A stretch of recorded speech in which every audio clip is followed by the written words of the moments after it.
Good morning to you all here in our Atlantic Council headquarters in Washington, D.C. Good afternoon in Europe and elsewhere in the world.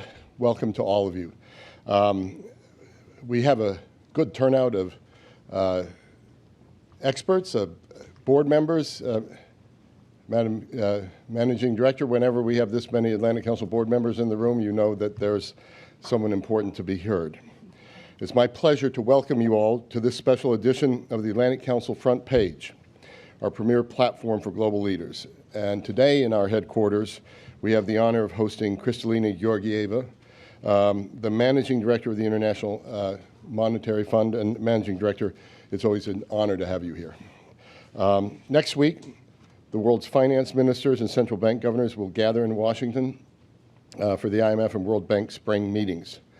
These officials will need to contend with a range of complex problems, from lingering inflation to high debt levels and uncertain prospects for China's growth. But it's not just macroeconomics that will be on people's minds. Honorary Director of the Atlantic Council, former Defense Secretary Bob Gates, says that we're facing the biggest threat to the global system since the 1930s, so this is a perilous moment for the world. The war in Ukraine has entered its 26th month. The war between Israel and Hamas in its 6th month, and the war, and we have tensions elsewhere across the world, particularly between the two largest economies, as the IMF has pointed out, fracturing the global economy into rival blocs. Common cause has never been more required, and common cause has been seldom so difficult to come by.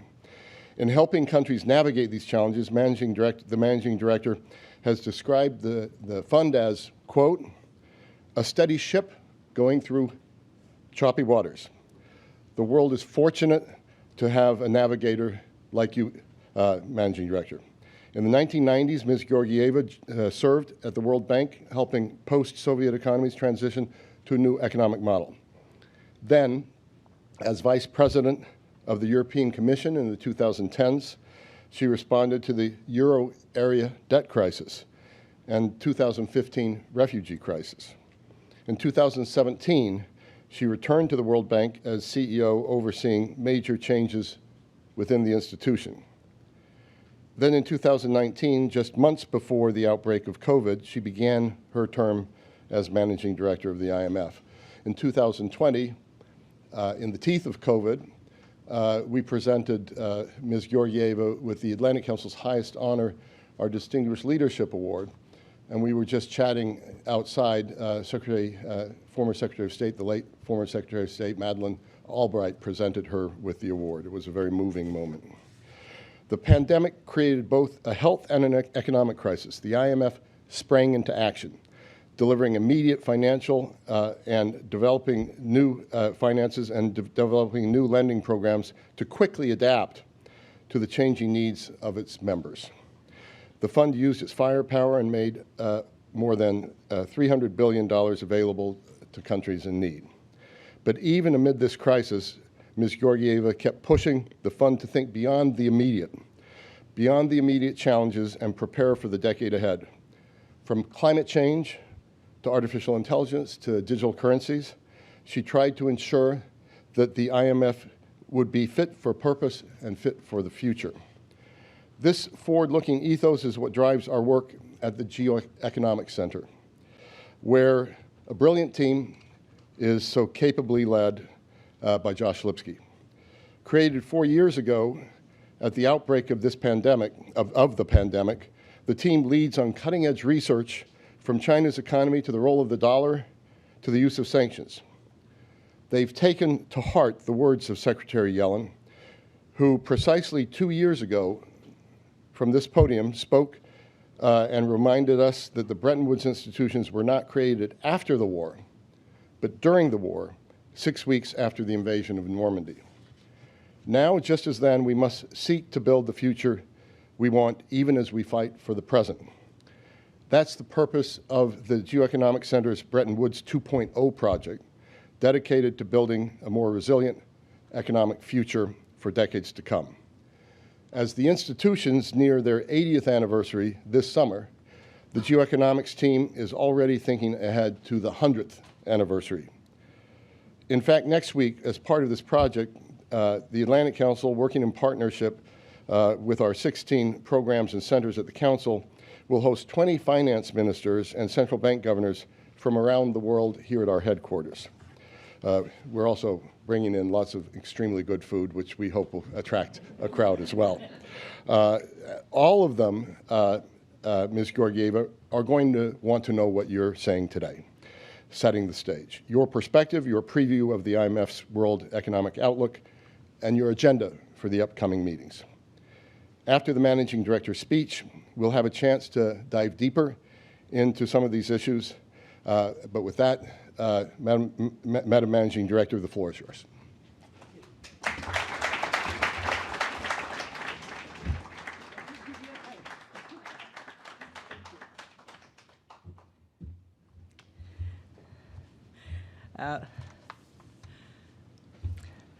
Thank you, Fred, for this very kind introduction. And my thanks to the Atlantic Council for hosting us today. Like the IMF, the Council is an institution grounded in the belief that dialogue and cooperation can build a more prosperous world. We also share some DNA. Secretary Dean Acheson, who co-founded the Atlantic Council, was also present at the Bretton Woods conference that Fred referred to in 1944, which gave birth to the IMF and the World Bank. Reflecting on his years in public service, Acheson later wrote, "The simple truth is that perseverance in good policies is the only avenue for success.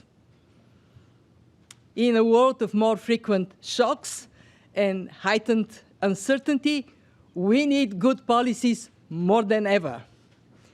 Making the right policy choices will define the future of the world economy. It will define how this decade is remembered. Will it go down in history as the turbulent 20s, a time of disruptions and divergence in economic fortunes, or the tepid 20s, a time of slow growth and popular discontent, or the transformational 20s, a time of rapid technological advancements for the good of humanity?" Well, we will talk about these questions, but before I go there, let me start with where we are today. You will see in our World Economic Outlook next week that global growth is marginally stronger on account of robust activity in the United States and in a number of emerging market economies. Sustained household consumption and business investment and an easing of supply chain problems helped. And inflation is going down. The resilience of the world economy, mostly due to the sound macroeconomic fundamentals, the good policies that Acheson talks about, that we built over the last years. This resilience is helped by strong labor markets and an expanding labor force. The strength of labor supply is partially due to immigration, which has been especially helpful in countries with aging populations. Overall, based on the data, it is tempting to breathe a sign of relief. We have avoided a global recession and a period of stagflation. Some have predicted it. It has not happened. But there are still plenty of things to worry about. The global environment has become more challenging. Geopolitical tensions increase the risk of fragmentation of the world economy. And as we have learned in the past few years, we operate in a world in which we must expect the unexpected. The sobering reality is global economic activity is weak by historical standards. Prospects for growth have been slowing since the global financial crisis. Just look at this graph. And inflation is not fully defeated. Fiscal buffers, on the other hand, have been depleted, and debt is up, posing a major challenge to public finances in many countries. The scars of the pandemics are still with us. The global output loss since 2020 is around $3.3 trillion, with the costs disproportionately falling on the most vulnerable countries. And we see a growing divergence within and across country groups. Among advanced economies, the US has experienced the strongest rebound, helped by rising productivity growth. By contrast, activity in the euro area is recovering much more gradually, reflecting the lingering effects of high energy prices and weaker productivity growth. Among emerging market economies, countries like Indonesia and India are faring better, but there are some in vulnerable situation. And what is most striking is divergence for low-income countries, for whom the scarring has been the most severe. Among these nations, fragile and conflict-affected economies are bearing the heaviest burden. Beneath it all, the primary driver of weaker growth is a significant and broad-based slowdown in productivity. Our analysis shows it accounts for over half of the growth slowdown in advanced and emerging economies, and nearly all in low-income countries. As a result, our medium-term outlook for global growth remains well below its historical average. It is just slightly above 3%. Without a course correction, we are indeed heading for the tepid 20s, a sluggish and disappointing decade. And at this junction, policymakers face a choice. They can avoid difficult decisions and try to muddle through with less than good policies. Or they can make another choice. They can follow Acheson's advice and choose good policies, deal decisively with inflation and debt, and promote economic transformation to boost productivity, inclusion, and sustainable growth. What we need is the transformational 20s. But first things first. First, we need to bring back price stability. This is the task of central bankers, many of whom are carefully calibrating this important policy choice: when to cut interest rates and by how much. We have seen what good policies can achieve since inflation peaked in mid-2022. In the final quarter of 2023, headline inflation for advanced economies was 2.3%, down from 9.5% just 18 months earlier. For the median emerging market and developing economy, inflation declined to 4.1%. And we expect this trend to continue in 2024. But let me say, continue with ups and downs, backs and forths. Creating the conditions for major advanced economy central banks to begin cutting rates in the second half of the year. And the pace and timing, we have to be very clear.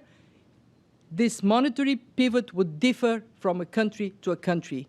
No more we are in the place of the 2020 when everybody went in the same direction. Central banks will have to carefully monitor data. Some have already begun to loosen. These are mostly central banks in emerging markets where inflation was tackled earlier. But elsewhere, primarily in advanced economies, they are still holding off on cutting for now. And they will calibrate what to do based on incoming data. On this final stretch, it is doubly important that central banks uphold their independence. As we know, policy credibility is vital in the fight to restore price stability. Where necessary, policymakers must resist calls for premature interest rate cuts, because premature easing can see new inflation surprises that may even necessitate a further bout of monetary tightening. And we have to recognize, on the other side, delaying too long could pour cold water on economic activity. Let me go to our second priority. Time has come to rebuild fiscal buffers. Over the past couple of years, we at the Fund have been advocating for fiscal policy restraint, primarily to support central banks as they fight inflation. But now, a focus on fiscal policy is warranted on its own right. Why? Because fiscal buffers are exhausted and debt levels in most countries are simply too high. The trend of rising debts actually began more than a decade ago, during a prolonged period of very low interest rates. The pandemic then necessitated an unprecedented fiscal response to protect lives and livelihoods, and then that surged even more. Now we are in an era of far higher interest rates, and this is pushing the cost of servicing debt up. In advanced economies, excluding the United States, interest payments on public debt will average at about 5% of government revenues this year. But the cost of servicing debt is most painful in low-income countries. Their interest payments are set to average about 14% of government revenue, roughly double the level from 15 years ago. For most countries, the prospect of soft landing and strong labor markets mean there is no better time to act, to reach sustainable debt levels and build stronger buffers to cope with the shocks that will come in the future. For some countries, delay is simply not an option. Consolidation must start now to avoid tipping into debt distress. And for a handful of countries already in debt distress, restructuring may be a necessity. And there, the common framework that the G20 put together can help. I want to celebrate with all of you Zambia's achievement. They recently finalized its agreement with the bondholders, complementing the restructuring with official bilateral creditors. So, bravo! But there are more countries that need to get to the same point. Now, we have learned lessons from the debt restructuring processes, and we need to build on these lessons. And I want to stress that this would be a big part of discussions during our spring meetings. We will convene again the Global Sovereign Debt Roundtable, and our goal this time would be to build further clarity on comparability of treatment among different creditor groups and to establish clear and predictable timelines for debt restructuring. Now, for all countries, rich and poor, fiscal prudence is hard. And this is especially true in a year with a record number of elections and at the time of high anxiety due to exceptional uncertainty and all these years of shocks. In fact, our forecasts show deficits will still be too high to stabilize debt in over 1/3 of advanced and emerging economies and in more than 1/4 of low-income countries. And this is why we are advocating for adopting a credible medium-term fiscal framework as the ultimate good policy choice for countries. And we also recommend more focus on closing tax loopholes, strengthening tax collection, improving the quality of public services. Fiscal strength allows countries to support the most vulnerable parts of their societies and to invest in a better future. And that brings me to the third priority, policies to reinvigorate growth. Lifting up growth prospects is paramount. We know it. Without it, we can't see living standards going up. We can't strengthen economic resilience. What it requires are two things: eliminating constraints to economic activity and creating opportunities to boost productivity growth. Foundational reforms, strengthening governance, cutting red tape, increasing female labor market participation, improving access to capital, they all have a role to play. Across emerging and developing countries, a well-sequenced package of reforms of that nature could lift output by 8% in 4 years. And of course, even more can be achieved with policies to encourage economic transformation, to speed up the green and digital transition. How well we handle them will define the legacy of this decade. And this is particularly important for the green transition. How quickly we advance it will have tremendous significance to whether we succeed to tame climate risks. But the shift to a climate-friendly economy goes beyond managing risks. It also offers tremendous opportunities for investments, for jobs and growth.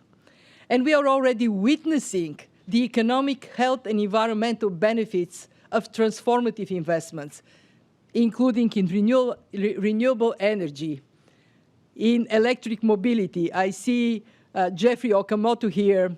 Jeffrey, I hope you're still driving your Tesla, or your Tesla is driving you. And in ecosystems restoration. For every $1 spent on fossil fuels, $1.7 now is spent on clean energy. 5 years ago, this ratio was 1 to 1. But we need robust policies and institutions for a stable and encouraging, predictable investments in climate, also to tackle a range of market failures. I mean, obviously, technological advancements go way beyond what I just listed. They affect many sectors of the economy, from manufacturing to healthcare and financial services. We have been transitioning to a new digital economy, and the pandemic put it on steroids. And now artificial intelligence is likely to dramatically accelerate the fourth industrial revolution. This brings huge potential benefits, but also risks. A recent IMF study shows that artificial intelligence could affect up to 40% of jobs across the world and 60% in advanced economies. It could enhance workers' productivity, but also threatens some jobs. Investing in digital infrastructure and skills, as well as in strong social safety nets, will determine the pace of AI adoption and its impact on productivity. Both the climate and the digital transformation require coordinated global efforts to manage risks and capture the benefits they create. And that takes me to my final point. Cooperation on policies matters to the world. The pandemic, war, geopolitical tensions, they have already changed the playbook for global economic relations. Policymakers are looking to strike a balance between efficiency and security, between cost considerations and resilience of supply chains. There are already signs that trade relations are being reshaped. Since Russia's invasion of Ukraine, trade growth between economies in politically distant blocs has slowed by 2.4 percentage points more than trade among those that are more closely aligned. And as trade flows are rerouted, connector countries may benefit. But supply chains are lengthening with potential costs at every step. And industrial policies are back on the agenda, with new analysis showing more than 2,500 policy interventions worldwide just last year. China, the EU, and US account for almost half of the total. How should we think about these measures? In short, if there is a market failure that needs to be addressed, such as accelerating innovation to address the existential threat of climate change, there is a case for government intervention, including through industrial policy. If there is no market failure, there is a need for caution. The case for government intervention is much weaker. Some of the measures announced or implemented last year were not always clearly related to market failures. Our staff has stepped up work in this area because more data, analysis, and dialogue are needed to avoid costly mistakes. More broadly, we advocate for more trade and cross-border investment flows to increase productivity and address global challenges, and for more attention for how the benefits from trade and investment are shared in society. We must avoid past mistakes when the negative impact of globalization on some community was ignored and led to backlash against an integrated world economy. So let me say a couple of words about us, the IMF. Throughout our history, we have been and we remain a transmission line for good policies and a place for economic cooperation. In a fast-changing and more turbulent world, bringing countries together to tackle challenges and pursue opportunities is more important than it has ever been. When the world has been hit by the pandemic and a cost of living crisis, as Fred said, we acted decisively to help our members. We have also stepped up our efforts to help countries deal with transformational challenges such as climate change and the digital transition, with new analysis, with new partnerships, with new instruments. For example, we now have the Resilience and Sustainability Trust. It provides already support to 18 countries. And just as countries build resilience to shocks, so do we at the IMF. Our numbers in terms of financial strength are going up, and rightly so. Our members have supported 50% quarter increase for our permanent lending resources and more capacity to help our poorest members. We have reached our target for our own financial buffer. So when we send to countries, build financial buffers, we do it ourselves. And now we are directing our attention to how better we could use our balance sheet to ensure we are well positioned to help our members. And that is a good place to end. Just as our balance sheet represents the collective financial strength of our members, our spring meetings next week represent our collective commitment to cooperation and international dialogue. So, as we gather in Washington, we have what Acheson described as a fundamental choice between meeting the problems with which the world will be faced through methods of international cooperation, or each nation's relying on its own resources and its own strength and going its own way. Working together is the choice of good policies, the choice that would deliver what we aspire for: growth, jobs, and prosperity for people everywhere. Thank you.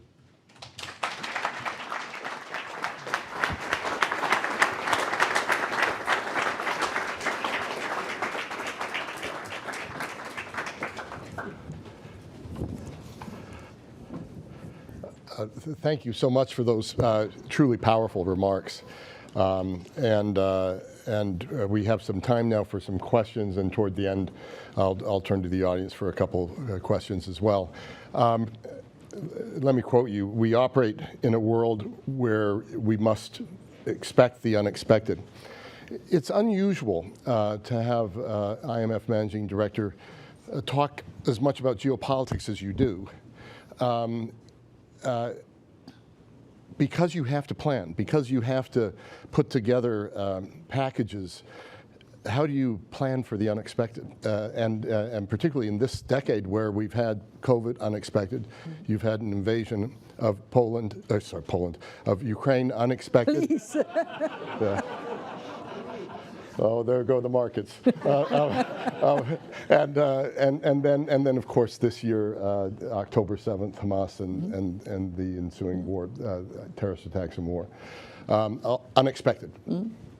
How do you handle that?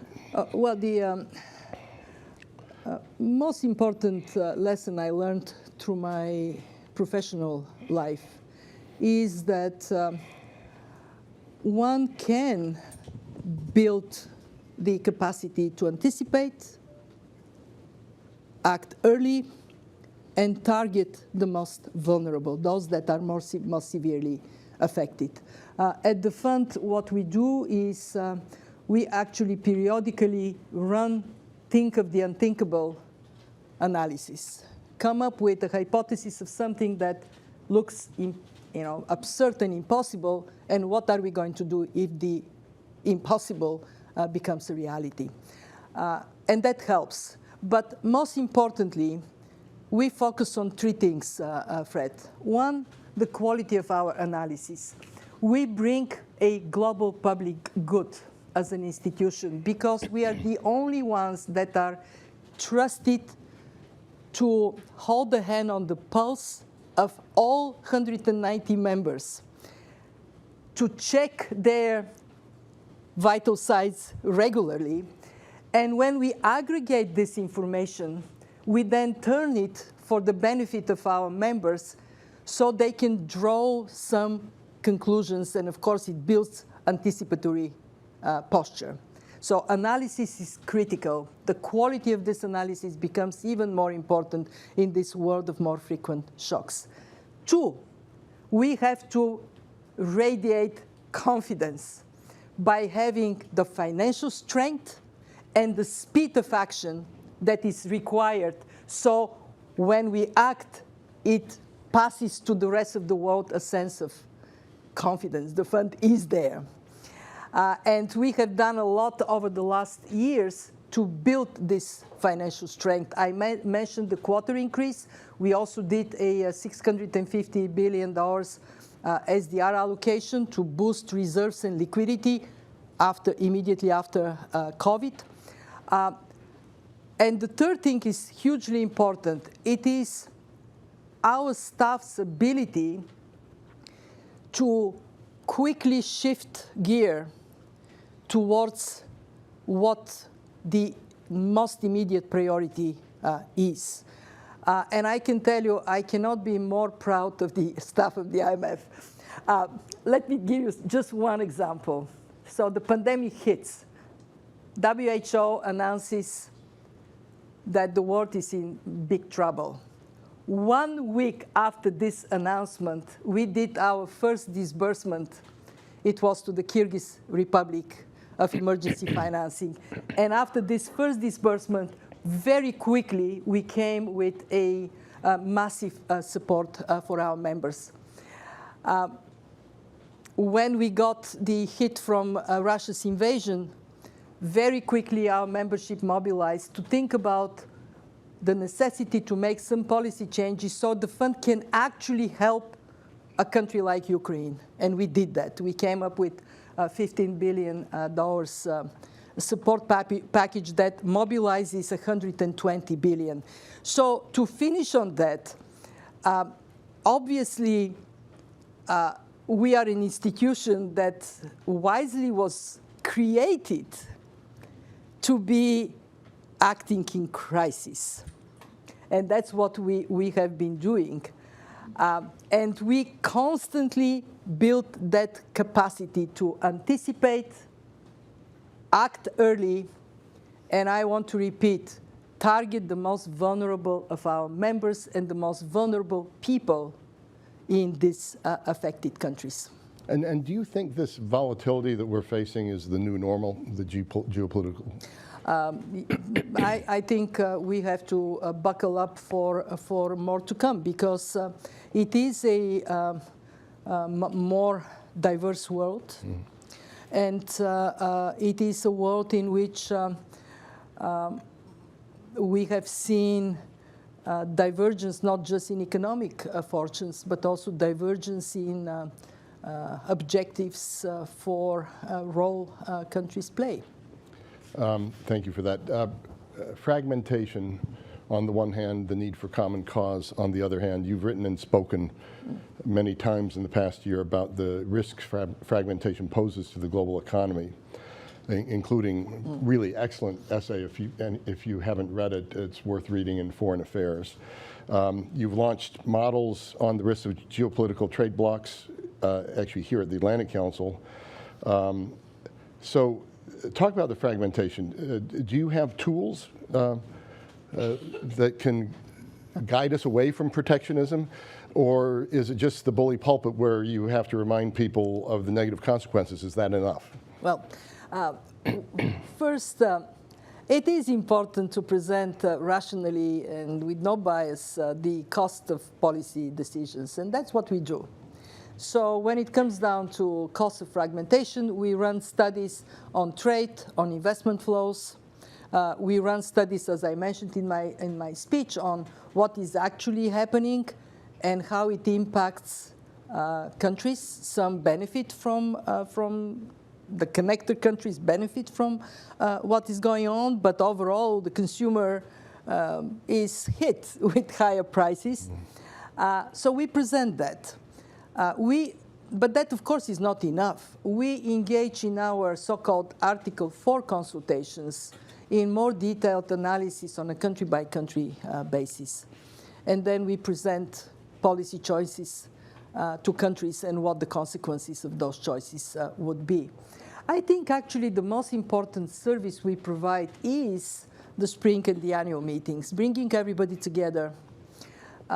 I think we are undervaluing the format of the meetings, and also the fact that we have the G20 Economic Forum, finance ministers and central bank governors.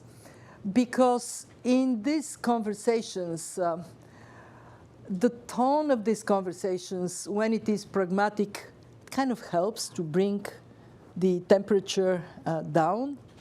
And it is where some deviation from really bad directions takes place. So first of all, we can talk about a positive direction. You've talked about the United States and its economic performance, the fastest growing G7 economy, surpassing most forecasts on the upside in terms of growth and also in terms of inflation, though inflation seems now to be a little stickier than maybe some people thought. Maybe it was an early celebration.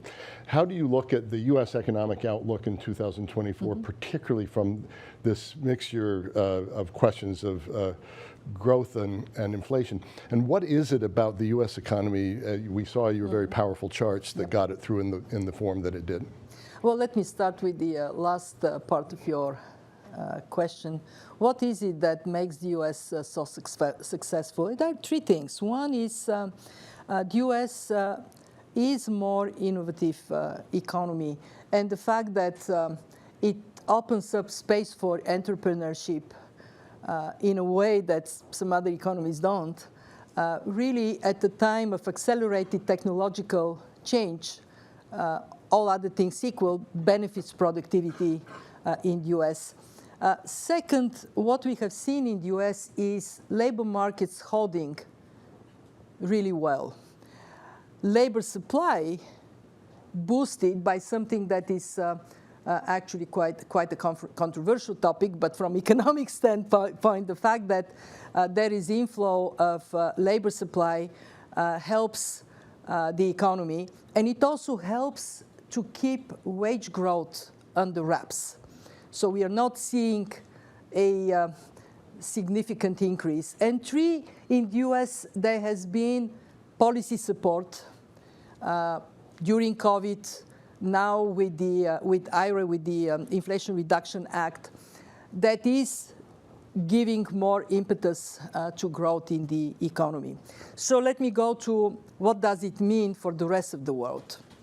On the positive side, of course, when the US is growing, all other things equal, it helps the world. It adds a better prospect for the global economy. What is trickier is the impact of inflation remaining a problem that requires higher interest rates.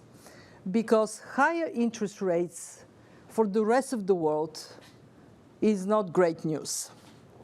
Higher interest rates make the US more attractive, so financial flows come here, and that leaves the rest of the world somewhat struggling.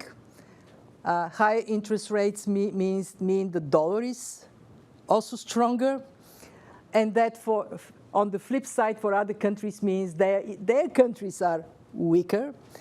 And if it continues for a long time, it could become a bit of a worry in terms of financial stability for all these reasons. Where we are today is, yes, inflation has been going down, and then it now lingers, and that is a concern.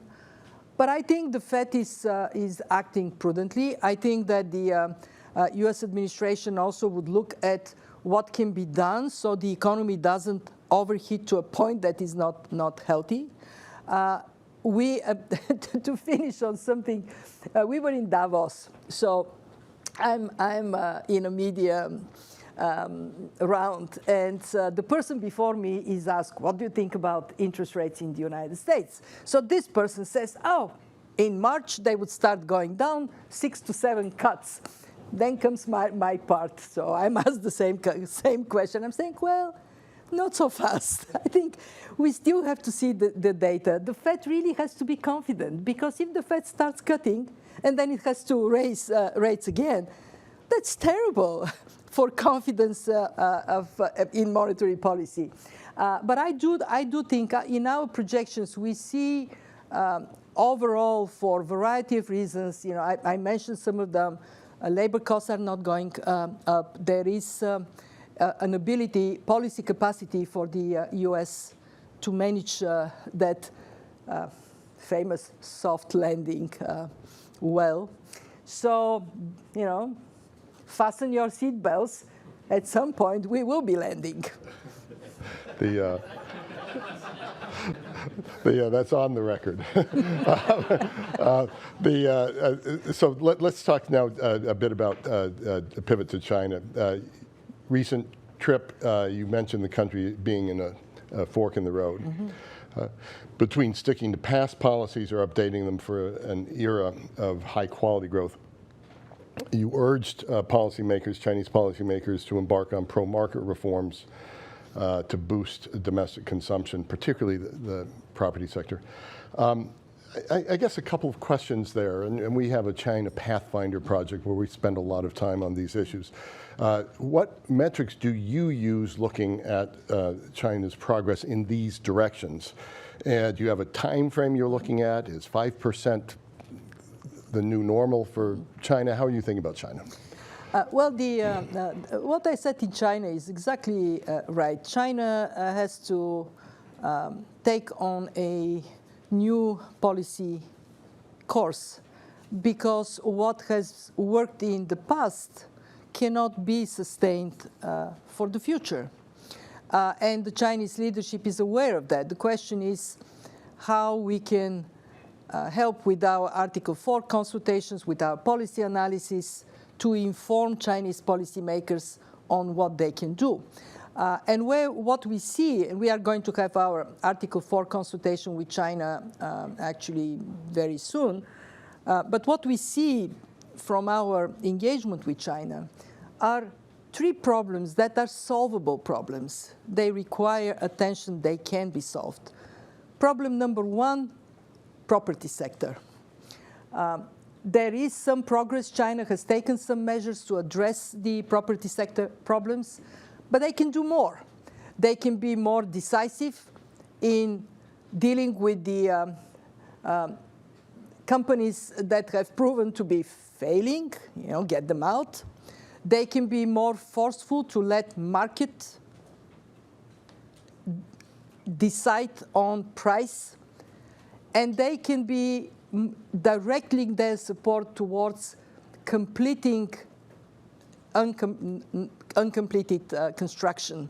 Why is this important? Because the property sector in China plays a very important role for confidence. People think of their apartments as their savings. In a way, this is their pension. When your pension shrinks, what do? You don't spend. And then that takes us to the second problem.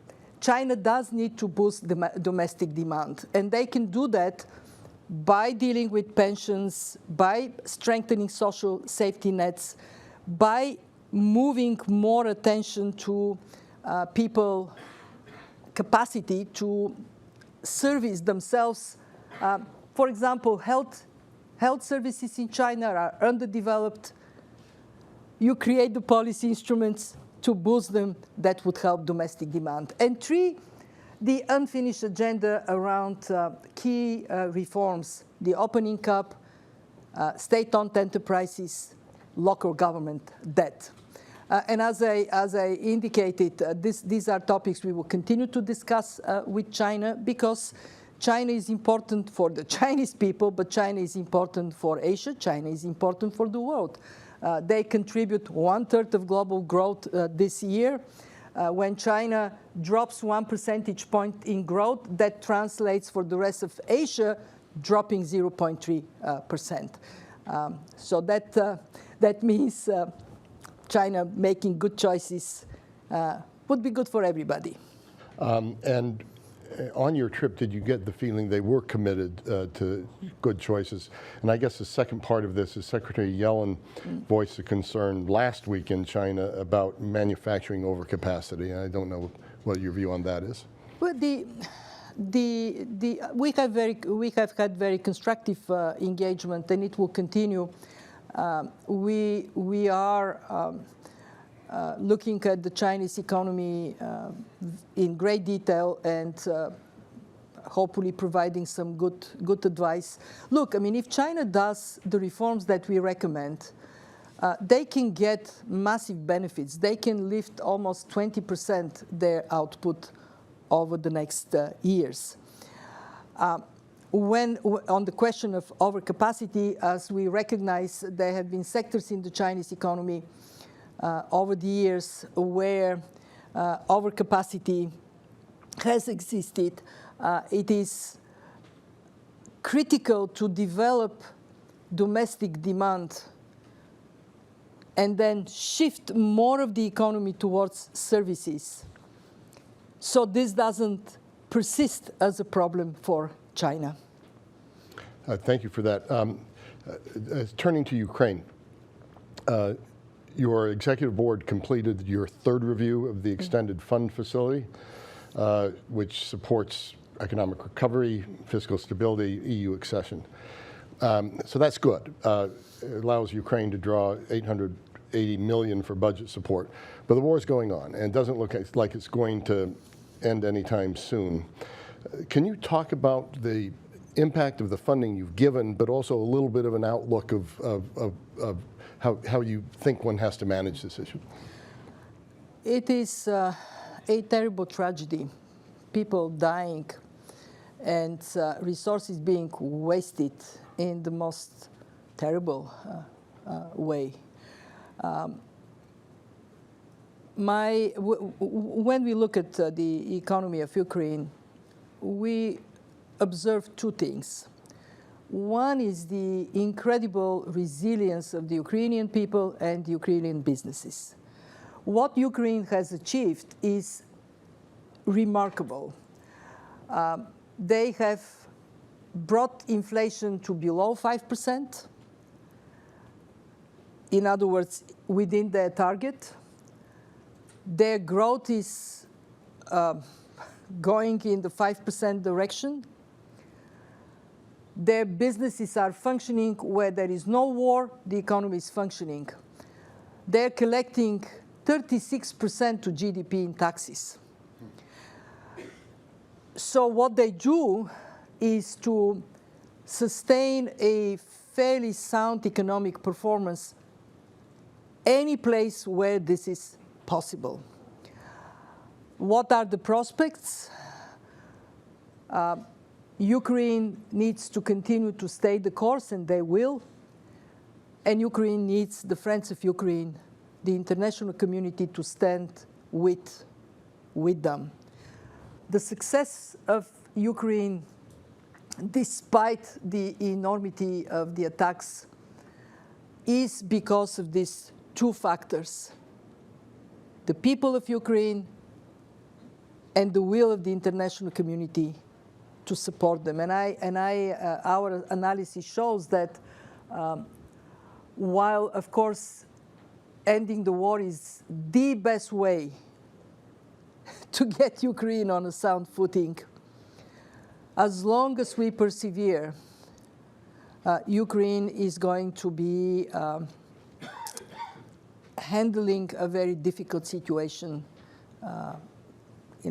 in this incredible way, as they have done so far. Thank you, and I know that's close to the work of the Atlantic Council and close to your heart as well. I think, do I see someone asking a question here? Before I go to you, I'm going to do one from the online, and then I'll turn to you, and then we'll see where we are. The name was here, I think it was Felipe Milon from OpenAI. You mentioned AI could accelerate the fourth industrial opportunity and discuss the importance of good policy as you sit here today. What do you think would be good policies the IMF can support as it comes to adaptation and good policy on AI adaptation? Great question. We actually did a very deep discussion, deep dive on what is our role in the era of artificial intelligence. And what we can do, some of it we are already doing, or we are building up the direction to take action on. First, we created the AI Preparedness Index, looking at four things: digital infrastructure, human capital and labor market mobility, innovation and how innovation penetrates into the economy, regulation and ethics. We look at all these four things because just having technological capacity for AI is not enough. You need to have the digital infrastructure. You need to have people that are trained, retrained, capable to take advantage of it. And of course, innovation and regulation. When we did this index, it was very interesting who came on top. I thought it would be the US, because the US has by far the strongest innovation in this area. But when you look at all these factors, Singapore came as number one. So what we want is, and Denmark and US were like the kind of the second. What we want is to help our countries, especially low-income countries, to recognize what they need to do to be successful. Two, direct our policy analysis, especially around labor markets and financial stability, to reflect on the role of AI. And there, what we can do is to help countries also think of social protection and human capital investment for the world of AI, and then build this in their public spending, in their fiscal policies in an integrated manner. And three, as the global community comes on this topic, bring what we are good at, labor markets, financial stability, to make sure that the world is on the right path, because artificial intelligence can help, and it can be also really highly problematic. Just imagine being used for evil, for disinformation and misinformation, and spreading this in financial markets, causing potentially a massive blowout. So we see a role for us, but we also recognize this has to be taken seriously by countries and by other international organizations now, not some future day. It's happening much faster than Yep. many of us anticipated. Please identify yourself. And Thank you, sir. Thank you, madam. My name is Raghubir Goyal. I'm with the press with the India, Globe, and Asia today. Three-part question, madam, quickly. One, what difference these year's meetings will make difference, sir, than last year and 2 years and all that? And what is the future of the global economy and how India is doing today economically? Finally, troubled Pakistan. What is the future of Pakistan economy? Thank you, madam. Mm-hmm. does she have to answer all three of those? Take your pick. Meetings, meetings this year. What is different is it is the 80th anniversary of the Bretton Woods institutions. And that poses a question to us. What have we learned? Every decade there was a crisis. Now we are in a world in which there were 3 crises, and we are not even in the middle of the decade. What does it mean for our institutions? What does it mean for us being inclusive and representative? On India, what we see is India is performing, I mentioned it explicitly in my speech, because it is one of the economies that has been performing quite strongly.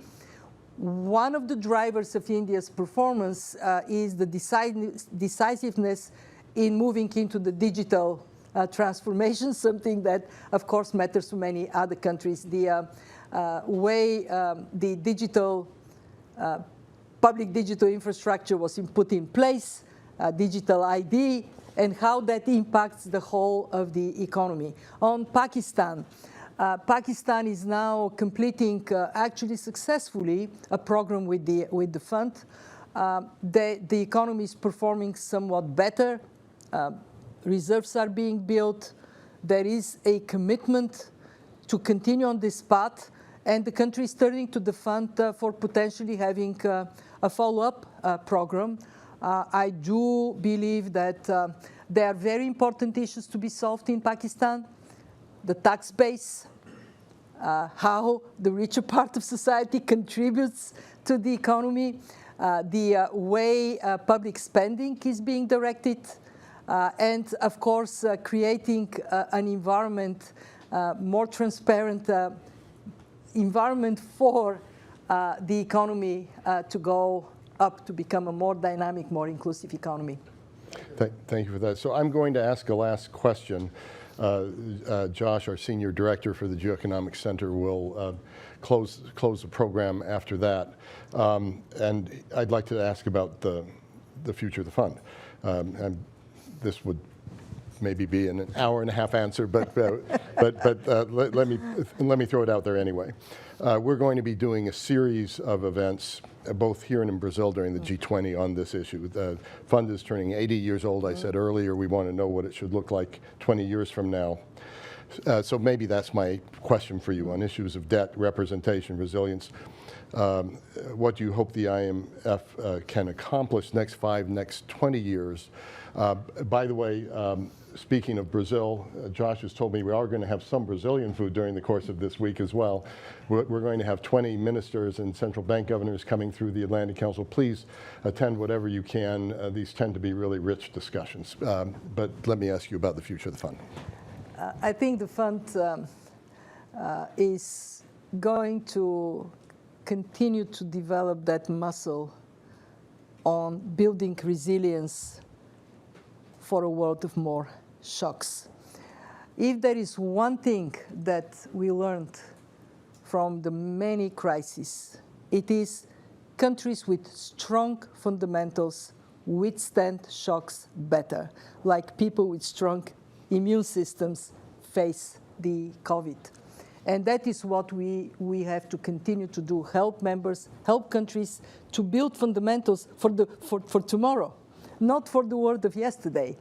I think that you will see the fund being very open to listen to others, a more inclusive institution, and an institution in which we are not afraid.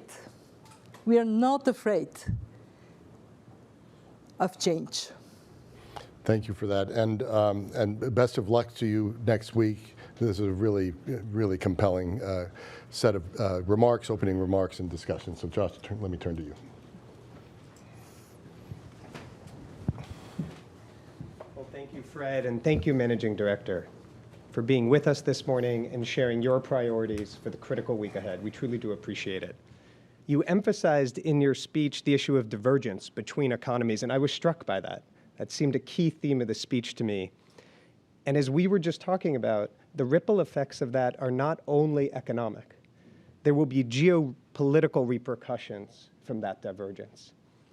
And that is what the new research from the IMF has shown, and that is what animates our work here at the Atlantic Council Geoeconomics Center. We believe that finance, economics, and foreign policy are deeply interconnected. That is not a new idea. That is an old idea. And in fact, it was part of the founding of the Bretton Woods institutions 80 years ago, as Fred said, 6 weeks after D-Day. The work of our Bretton Woods 2.0 project is designed to help rekindle that spirit. Next week, as the IMF and World Bank convene their spring meetings, we will host a full lineup of ministers and central bank governors from every part of the world working with the 16 programs and centers of the Atlantic Council. We will debate, we will learn, we will help shape the agenda, and we will chart a path forward for the future of the international financial institutions. We hope everyone can join us. You can find all the details on the Atlantic Council website. And Managing Director, we wish you and all of our colleagues at the fund the best of luck in the week ahead. We commit to continue to being your partner, as well as the partner of our colleagues at the World Bank, in an effort to deliver more peace and more prosperity around the world. Because that is core to the founding mission of the Atlantic Council, and that is core to the mission of the IMF. Thank you all for joining us this morning. We wish you a very pleasant rest of the day.